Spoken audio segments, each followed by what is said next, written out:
All right, guys, I'm making a video here. I'm going to be breaking down the best NBA duos to the worst NBA duos, actually from the worst NBA duos to the best NBA duos, ranking all 30 teams' best two players.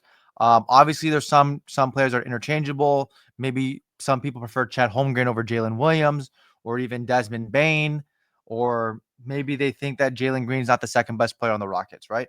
So all these are interchangeable. But I did this because I believe that all these 60 players are the best two players on their franchises, right? And I'm going to break down why I believe what I believe. And this goes from team success, how the team's doing this year, last year, even maybe a year before that, to the individual success of each player, to the team chemistry, to the player chemistry between the duos. So I'm gonna break it down like that, right? I'm gonna break it down like that. I think that's a fair way to assess everything, and it's my video. So if you don't like it, stay here, please. So first, we're doing the worst, right? From 30 to 1. The worst, by far the worst, not even close, is Jordan Poole and Bilal Coulibaly. Bilal Coulibaly averages 12.7 points, right? That's bad. Or maybe even 12.4 points. That's really bad, right? As your second best player. You could say Chris Middleton, he got traded there, but I'm not going to put him there. He hasn't played a game yet. And quite frankly, I don't know if Chris Middleton this year is better than Bilal Coulibaly. And Bilal Coulibaly, even though he sold hard, lost me $1,500 when he had uh 3 points only in against the Pacers at the end of the year. I mean, end of a couple of games ago, um, before the All-Star break. He had 3 points, really sold hard, but whatever. He played like shit, and yeah, they're the worst. I mean, they won 9 games this whole year so far to today, and they're the worst team. So they have to have the worst duo. I mean, Jordan Poole averaged 21 points a game. This guy averaged 12. Their best two players score 33 points out of 110 points or 105 points, over they score on average, right? So next is going to be Brooklyn Nets, Cam Johnson, Cam Thomas. Cam Thomas hasn't been playing. He's only played 19 games this season, but he's averaging 24.7 points a game. When he's in the game, even in the beginning of the year when team was having a little bit of success, he was their main offensive threat, right? He would shoot every single time. Dominique Wilkins, who's a color commentator for the Atlanta Hawks, was saying like this guy hasn't found a shot he didn't like. He doesn't know what pass is or whatever. So they were clowning him a little bit. Cam Johnson's their second best player. I mean, who else want to put your Keon Johnson? Stop, right? So Cam Johnson's their second best player. I think he averaged like 19 points a game. What does he average? 19.1 points per game, while Cam Thomas averaged 24.7. So these are the two best players on the team. But that's not going to get you. That's not going to get the job done, right? In the NBA this ever. So those are the two. Third worst, right? Ranked at number 28 is Shaden Sharp and Anthony Simons. I mean, this duo, I don't even know if this is a duo because Shaden Sharp is their second best player, and I don't even think he starts. Trailblazers stacks. Excuse me. I'm gonna look up if this guy actually starts. I don't even think he starts. Does he? Yeah, he's only started 31 games this year out of 47. Averaged 17 points a game. Anthony Simon averaged 18.6. So these are the two. These are the two best players, right, on the team. You could say that pretty comfortably. NBA standings. I could say that pretty comfortably that they're the two best players on the team. And yeah, they've won 23 games out of 55. So that's not good either. And no all stars for either of them. Individual success, not a lot. Teams, not that good, right? But they're young, so that's fair to say, right? Next is Vucevic and Kobe White. Vucevic, I would have higher, but he's not having a great season this year, right? He's not having a great season. Kobe White is their second best player now that Zach LaVine is gone, and he's a volume shooter. And I use volume as in like the volume's really loud because he's a very loud volume shooter. Excuse me. So yeah, you would say Vucevic at 19.1 and Kobe White at 18.2 are the two best players on the team. Um, Vucevic, even though he's like a 3 or 4 time All-Star, I think, or maybe even a 2 time Vucevic. Let's see what kind of type of All-Star, how many All-Stars he has. Nikola Vucevic All-Stars. He's a 2 time All-Star. He has some success individually, but the team's not having that great of success. They're definitely in a tanking, rebuilding year, and you have to rank him at 27. That's fair. So next, I have Trae Young and Dyson Daniels. And this is no fault to Trae Young, but their team's not winning, right? They're not winning.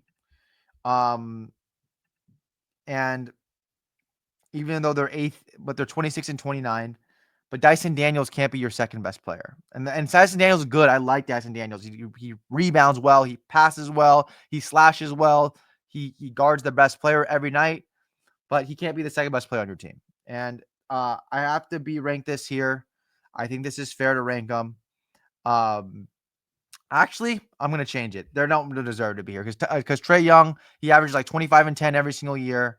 And I'm going to put them one tier higher. I'm putting the Toronto Raptors, Scotty Barnes, and RJ Barrett there. I'm not going to put Brandon Ingram. He hasn't played yet for them. So um, I don't even know if he's better than RJ Barrett, honestly, anymore. Because if you really think about it, RJ Barrett's averaging around 20 points a game this year. Toronto Raptors stats. I think he's averaging around 20 points a game this year. 21.7, while Scotty Barnes is having 20. Baron Ingram, he's wishy-washy, right? He's going to give you 18 points a game, 15 points a game, sometimes 26. So he's wishy-washy. So is RJ Barrett, but I'm going to put these two here. And they have no team success, no real success at all, actually. So they belong to be here, right? They belong to be at 26. That's fair. They're young. Maybe it'll be better, but they belong to be there. Trae Young, Dyson Daniels already talked about it. Trae Young's just that good offensively that you can put him at like with Vita Krejci and or another role player on their team, Karis LeVert, newly acquired role player, or Georges Niang, and you can put him there and they'll be better than these five other ones. So that's fair to put him. If he had still had maybe, I guess you could say Jalen Johnson, but he got hurt, right? Jalen Johnson, but he got hurt, and he'll be higher. All right, fair. Just should have put Jalen Johnson. That's fair. Next is Lauri Markkanen and Colin Sexton. Lauri Markkanen and Colin Sexton, I think, are both averaging over 18 points a game. Obviously, Lauri Markkanen had that crazy year where he averaged like around 27. So he had a lot of success. Yeah, he's averaging 19.6 this season. And then he averaged around 25.6 2 years prior, or 2 seasons prior. And having him at 19.6 there, 18.3 for Colin Sexton. They're a good young team, but I mean, like, when are we going to stop calling good young teams and maybe just not good enough? And they're almost at that point right now where they're just not good enough. But this duo is better than Trae Young and Dyson Daniels. Jalen Johnson, I could have put him here obviously, but I'm trying to do this to finish the year, right? That's finishing this 2025 NBA season. So I put them there, right? That's fair. And then we're going to do LaMelo and Brandon Miller. LaMelo and Brandon Miller, they belong to be here. They jack a lot of threes, both those guys. I think they both average over 10 plus threes a game. I know Brandon Miller is going to miss the rest of the season, so you obviously can interchange him with Miles Bridges. At this stage of their careers, I think they're basically almost the same player, but maybe that Miles Bridges is more efficient. So Brandon Miller averages 21, LaMelo averages 27. So that's fair to put them where LaMelo Ball and Brandon Miller are up there. LaMelo didn't make an all-star team this season, which is crazy. He's averaging 27.3 points a game, 7 assists. So that's crazy that he didn't make it. That's where they belong. Cade Cunningham and Jaden Ivey. Jaden Ivey's out for the season, I'm guessing, or is he coming back? I don't know if he's coming back. Injury. Let's see. Jaden Ivey injury. Yeah, he I don't know if he's out for the season, but it doesn't matter because Cade Cunningham is the team. He's the best player on the team. And Jaden Ivey, you can put Jalen Duren there. You can even put Malik Beasley. It doesn't matter. Cade Cunningham's just that good. I think he's better than LaMelo. He's better than Trae. He's that good to carry a team. The guy's averaging like around 27 a game with like 8 or 9 assists. He's that good of a player. He's going to be a future MVP, I think. Oh, I believe. I don't even think. I believe he's going to be a future MVP. He's averaging 25.4, 9.4 assists. He's going to be that guy. Don't worry. He's going to be that guy. So he's good enough to carry a team right now. The Pistons also have good success. They're 29 and 26, above 500 for the first time like in like 10 years. So congratulations to the Pistons. But we have to put him there, right? We have to put him there. Next is Zion and CJ McCollum. And this is purely off team success because Zion, honestly, he's better than all these guys, right? He's better than Cade. He's better than the guy just had 33 points on 13 for 18 shooting last game. The game before the All-Star break versus the Kings, right? Or the second game before the All-Star break against the Kings. He had 33 points, 13 for 18. He's a monster. He's an absolute monster, but their team success is not there. I know he's been hurt for a majority of the season or he's not playing for some reason because he's fat, but they've only won 13 games. And I don't know how that's even possible. So you have to put them lower. But they've been to the playoffs. They've almost beat the Lakers. It was either last year or 2 years ago. I think it was last year. Was it last year? I think it was last year. Yeah. Um, Zion went off until he got hurt his hamstring or whatever. And that's where you have to put him. I mean, if they had more team success, they would be higher because Zion's that good. But he's not playing. He's not healthy. But I got to put him there. Next is Franz Wagner and Paulo Banchero at number 20. These two guys are the future of the NBA. This Orlando Magic team is stacked. They have Jalen Suggs, great defender. Franz Wagner, 6'10", great defender. Paul Banchero plays decent defense. Jonathan Isaac plays great defense. Wendell Carter's a decent defender. Their team is really good. KCP still there. Like, they have a good team, and they're both averaging over 20 in the mid-20s. And you just have to put them up there as one of the best duos in the NBA. It's sad because like that's what shows how good duos are in the NBA because Franz is averaging 25.1 while Paulo Banchero is averaging 22.5. And I can't find room or I can't think of places to put them of 19 other places to put them over, 19 other teams to put them over. I can't. And that's just how good this duo is and how good the next 19 duos are, right? And going to the next duo is Anthony Edwards and Julius Randle. Obviously, team success, you can't really state it. If it was Cat and Cat and if it's Karl Anthony Towns and Anthony Edwards, it would be a top 7 or 8 duo. But they have a huge drop off now with Julius Randle. I mean, Cat was averaging 25 to 28 a game every single year for the last 7 years, and now you're going to kind of a guy that holds the ball as a black hole in Julius Randle. I don't care if he averages 4 assists a game, right? It's still a black hole. Just because you get assists doesn't mean you pass the ball. Okay. Anthony Edwards averaging 27.5, Julius Randle averaging 18.9. So these are your two best players, and their team success, they're not as good as last year. Last year they were a top 3 seed in the NBA, and now I'm top 3 seed in the West, and now they're 31 and 25, ranked 7th as a 7th seed. So their team success has dwindled, and Anthony Edwards is that good to carry Julius Randle. Honestly, like these two are good players, and they had really good team success last year, but they're under 500. That's the only reason why I didn't put them over. But I think these two are good, even though they've been injured. Paul Banchero hurt his oblique. Franz Wagner was out for a little bit, but that's fair to put Anthony Edwards over them. Just Anthony Edwards alone. So next is Tyler Hero and Bam. I mean, Bam sometimes plays like a queer, man. I mean, I'm just gonna be honest. Bam sometimes plays a little faggoty, right? He doesn't play well. He's passive. He's like passing the ball to like Duncan Robinson, like oh, go create Duncan Robinson. I'm like, no, bro, you get paid 20 plus million, 30 plus million dollars a year. You go do something. Why are you looking at Duncan Robinson? And Duncan Robinson has his tail between his legs. Tyler Hero just doesn't pass the ball. He's taken over as the guy on the team. He's averaging 24 points a game, I think, or maybe 22 a game. Miami Heat stats. Bam had a good game last game. He had 27 recently. Yeah, but Tyler Hero's averaging 23.9, while Bam is averaging 16.7. So I'll put him there. I can't really use team success because Jimmy Butler was their best player, right? And even remember when they went to the finals, Tyler Hero didn't play because he broke his hand. And it was basically all Jimmy Butler and Bam. And now Jimmy Butler's not there. Tyler Hero and Bam are the new duo, right? The dynamic two, and I can't put them over Alperen Sengun and Jalen Green. I can't. I just can't because Alperen Sengun and the Rockets are just killing it. I mean, they're a top 4 seed, around 3 seed in the West. Like, how can you say that they're not a more a better dynamic duo?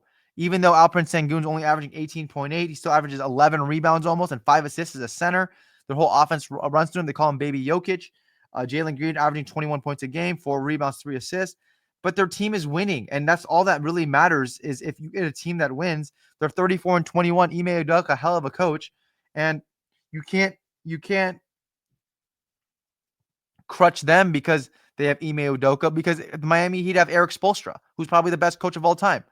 And I have to put Jalen Green and Alperen Sengun up there, right? Because just off team success.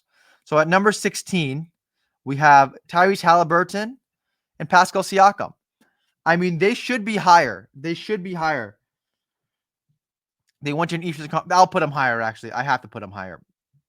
I'll go back to them. It's going to be Sabonis and Zach LaVine. Sabonis and Zach LaVine. If this was De'Aaron Fox and Sabonis, this would be a top 10 duo. But it's not. Zach LaVine doesn't pass the ball worth a lick. I know he had 10 assists last game. But he doesn't pass the ball. He passes grenades, right? Oh, 3 seconds left. I can't go by my guy. Here you go. Shoot a shot and make it. Hopefully, Malik Monk, Keegan Murray, you hit me, make a shot. So Sabonis, make a hook shot for me. And Domantas Sabonis, I mean, this guy's probably a top 15, top 20 player in the NBA. So you have to put him up there. Zach LaVine, I don't think this is a good fit either. The team chemistry is not well. Zach LaVine's not really a pick and roll guy. Malik Monk's going to handle all the pick and roll duties with Sabonis.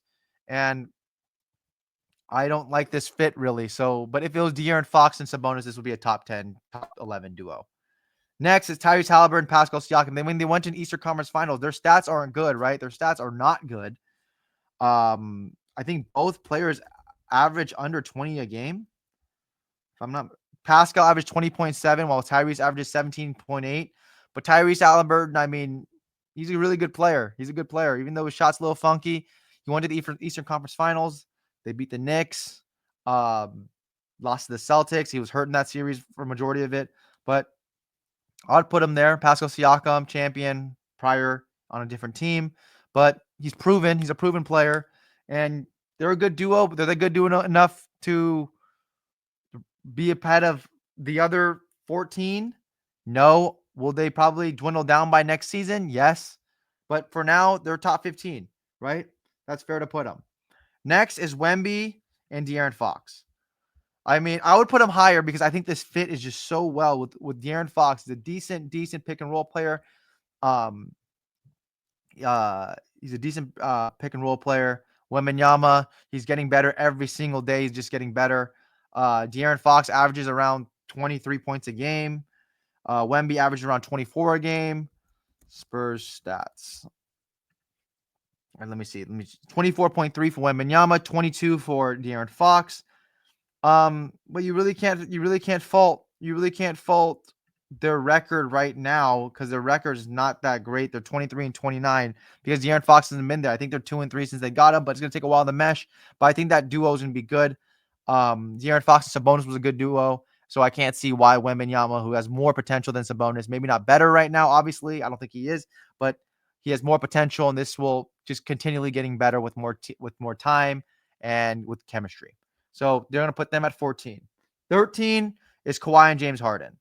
I'm a Clipper fan, and I have to put him here because I don't like the fit. I watched almost every Clipper game. Kawhi Leonard, when James Harden has the ball, Kawhi Leonard standing in the corner, and this is not freaking 2012, 11 Spurs where Kawhi Leonard just sits in the corner. This is two-time champion, two-time finals MVP Kawhi Leonard.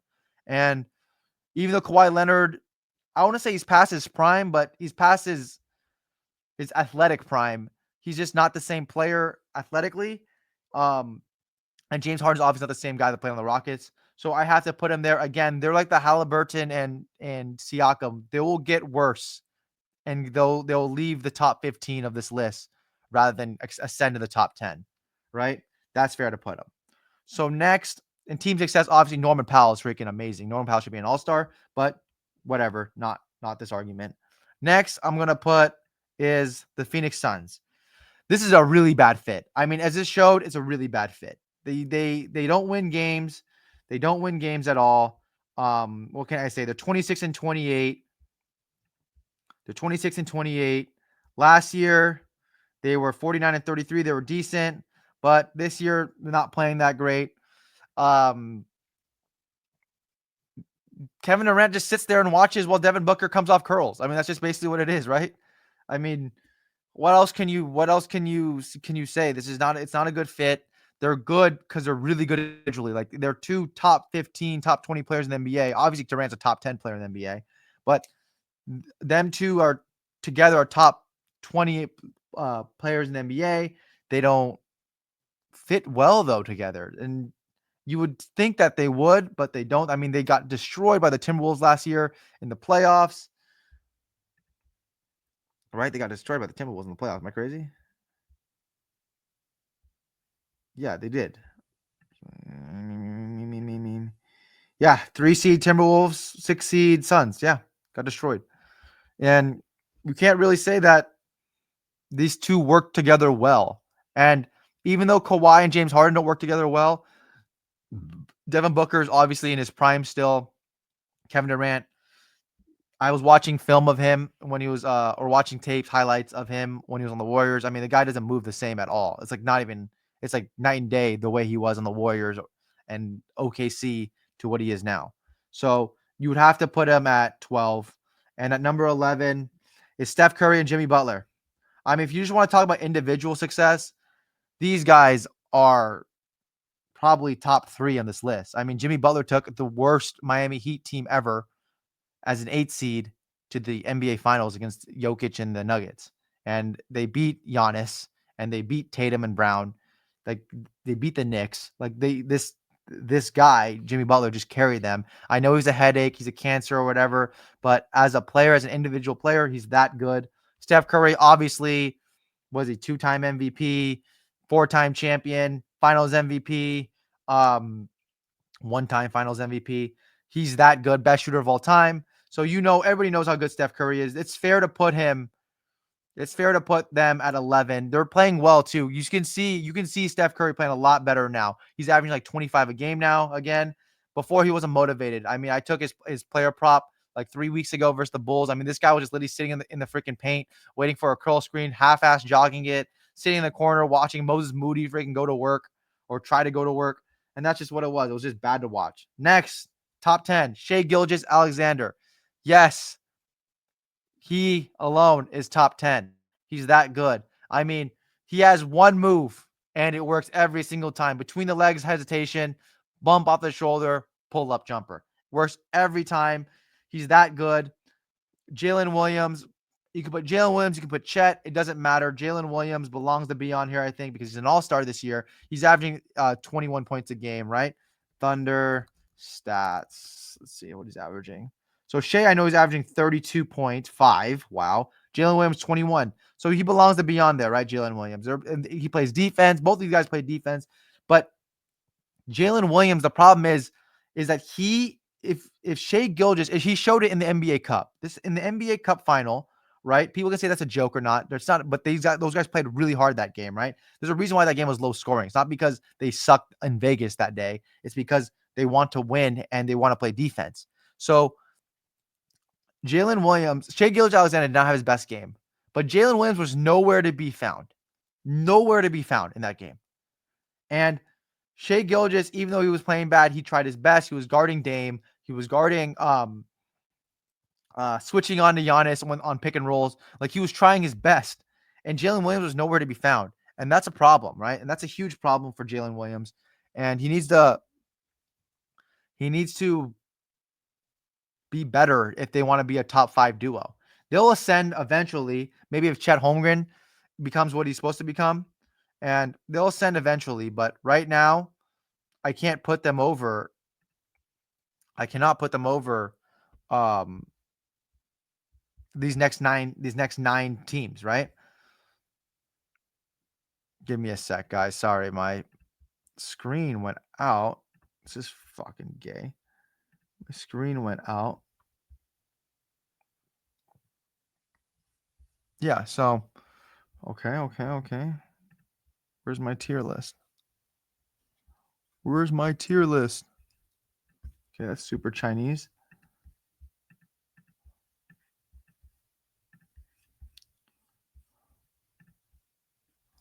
Oh, where's my tier list?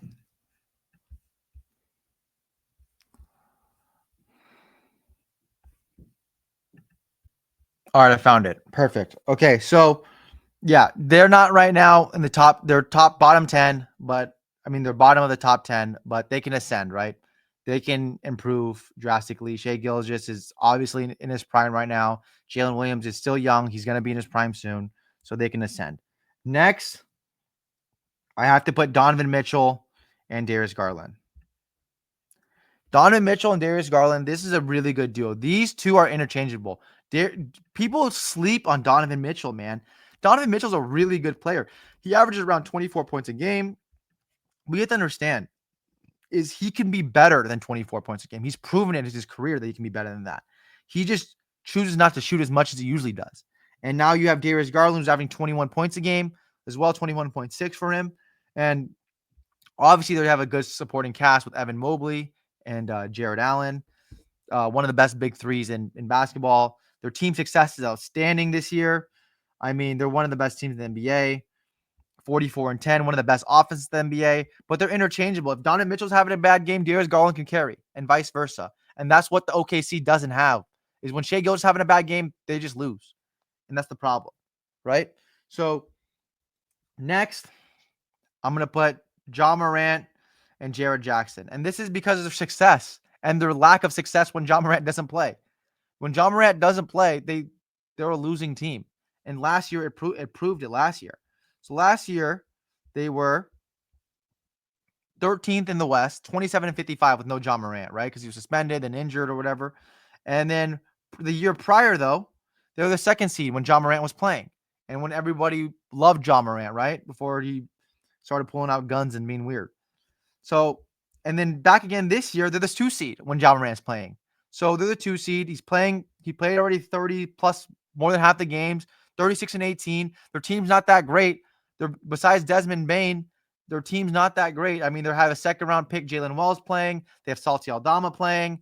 They have Luke Kennard playing. I mean, their team's not that great.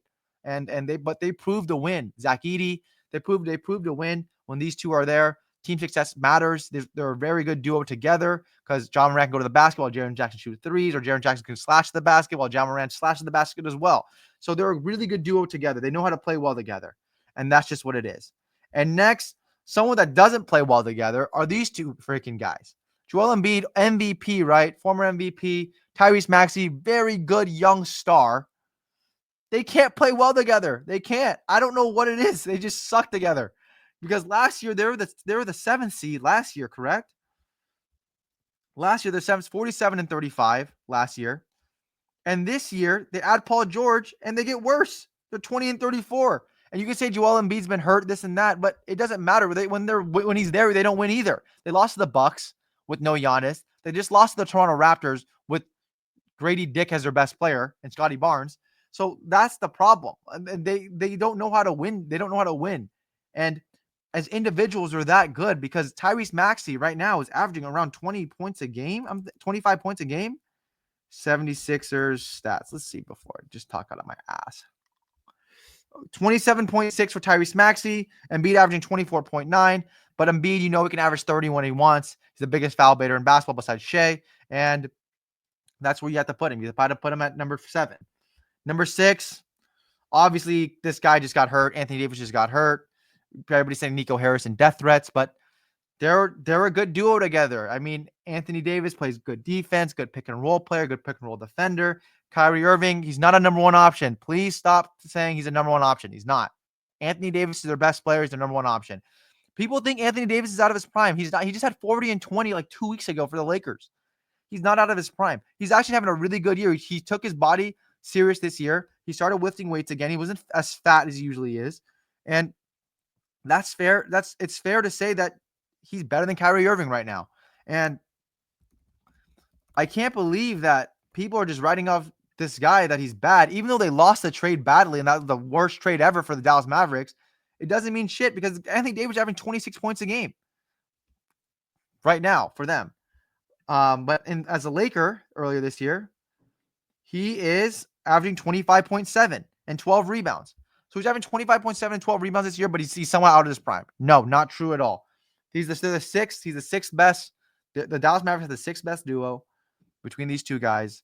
I don't know how long they're going to stay healthy. Obviously, health is a big factor in them, but that's where they belong, right? 1, 2, 3, 4, 5. Perfect. Next is Giannis and Dame at 5. Giannis and Dame at 5. Why are they 5? They don't win. They don't win. But by themselves, they're that good. Individual. I mean, Giannis is a top 3 player in the NBA. Probably the second best player in the NBA. Giannis is, right? He's averaging like 32 points a game. Dame's averaging like 25 a game. Bucks stats. I mean, you can't make this stuff. 31.8 for Giannis, 25.8 for Dame. As individuals, they're really good, but they don't win. I mean, it just shows how bad the supporting cast is. I mean, when Brook Lopez is your third best player, maybe Bobby Portis your third best player now who comes off the bench, that's a problem. And this is why they're ranked so low. If they probably are the best duo skill for skill besides LeBron and Luka, because literally any of these two guys, Dame and Giannis, can take over a game and be the best player any given day on their team, literally any given day. But they just don't win. I mean, maybe it's Doc's fault because Doc's a shitty ass coach, but they're 29 and 24 this year. Last year, they were 49 and 33, the third seed, but they should be better than that. They should be competing for championships, not being fringe contenders, right? Fringe Eastern Conference Finals contenders. So next is this duo. This duo of Cat and Jalen Brunson, they play really well together. I mean, Jalen Brunson, even though he doesn't pass the ball worth a lick, Cat just knows how to play with players, I think. Cat's a really good basketball player. 26.1 for Jalen Brunson, 24.7 for Cat. So they're averaging around 50 points a game combined. Karl-Anthony Towns can be the best player any given day. He just had back-to-back 40-point games. Jalen Brunson, you know what he does. He's clutch. He's a good player. He has like 3 moves in his bag, but he freaking dominates with those 3 moves. But yeah, Jalen Brunson doesn't pass worth a lick. This is what you call, like, you cannot say that Dame and Giannis are worse than these two, right? Even Dame and Giannis are probably better than both these guys just themselves. But as a team, as chemistry works, as team success, I mean, the Knicks are proving that that this duo works. I mean, they're 36 and 18 this season. How can you? They're winning 66%. Was it 66% of their games? Yeah, that's my math. Yeah, 66% of the games. So you have to put them at number 4. You have to. 3, you have to put the defending champions. They would be higher, but I can't put them higher because they're not better than Luka and LeBron, and they're not better than Jokic and Murray. Jaylen Brown and Jason Tatum. The problem with them is that their team is too good to really factor in how good the team success is. Because I've seen the team sick with those two guys. They go to the conference finals. They don't win. They don't win. They went to the finals one time against the Warriors and lost. But they don't win when they're the 2 best players on the court. And even though the team success is good, but you can see the difference when Kristaps was there in the finals compared to when he wasn't. When Kristaps is there, I mean, he could literally be their best player too any given day. And they just shows how stacked that team is. But Jaylen Brown and Jason Tatum, is the mesh good? I don't think so, but they make it work. I mean, they were young when they started. They're getting older now. They're getting in their prime. But 27 points for Jason Tatum this year, 22.9 for Jaylen Brown. Kristaps 19.4. So I mean, they're there. They're right there. But I can't put them over. Should I talk about the 1 seed first? Let's talk about the 1 seed. So this duo, it has an all-time great. I mean, one of the best players ever. Great passer, right? Great rebounder, right? You can't beat this guy. And I'm talking about Jokic. They're the number 1 duo in basketball just because of Jokic. Talk about 2 guys that are in chemistry, in sync every single time they play against the Lakers. I mean, Jokic and Murray. Murray's a Laker killer. I mean, just think about this. Jokic will set a screen for Murray, right? Or a dribble handoff. Murray's usually being guarded by. Let's talk about the Lakers, right? When the playoff series, he was getting guarded by Vanderbilt or Cam Reddish or Torian Prince last season, right? So you have to switch that because if you don't switch that, he's gonna go to the basket or he's gonna hit a mid range jumper.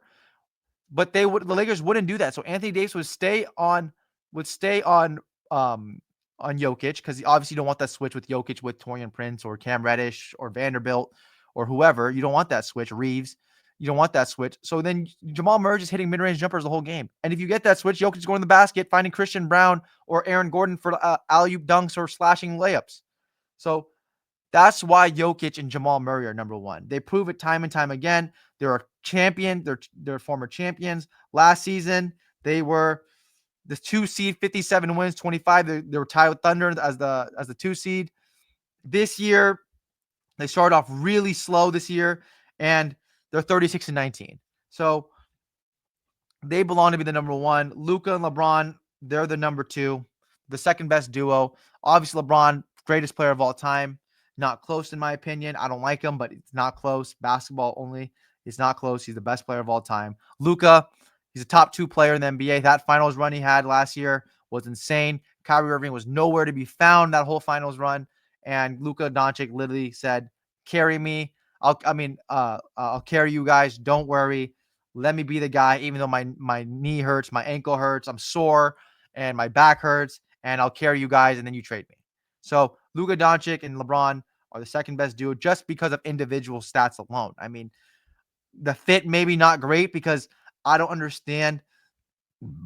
Maybe because you can't do LeBron Luka.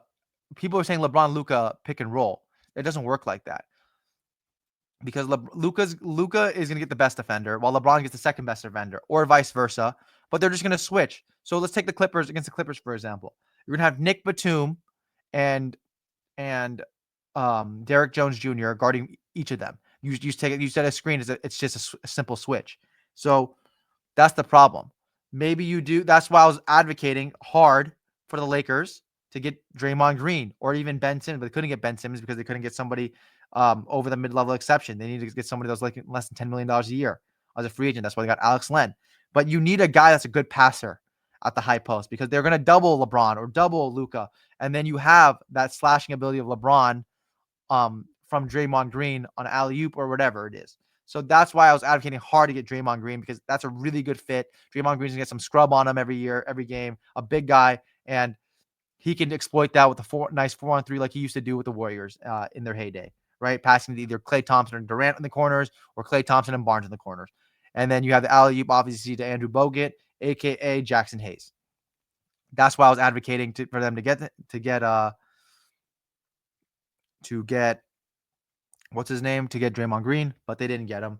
So this is my top 30 NBA duos. Please, maybe I should have put Jalen Johnson. I'm sorry, but this is what I believe. Jaden Ivey, obviously interchangeable with Jalen Duren. This is who I believe are the top 30 NBA duos, 1 through 30. And if you don't like my list, you're wrong. You're just simply wrong because my list is 100% correct, accurate. I gave all my examples, all my explanations. Don't be a hater. Don't comment, oh, you don't know shit about basketball, this and that, because I know more than you and your mother, right? So please like and subscribe. Have a good one. Hope you have a nice day. I'm going to make another video trashing about Kendrick Lamar fans because I fucking hate them. They're literally in my comments talking about some bullshit. So I'm going to make a video about that as well. Thank you. Have a good one. Like and subscribe.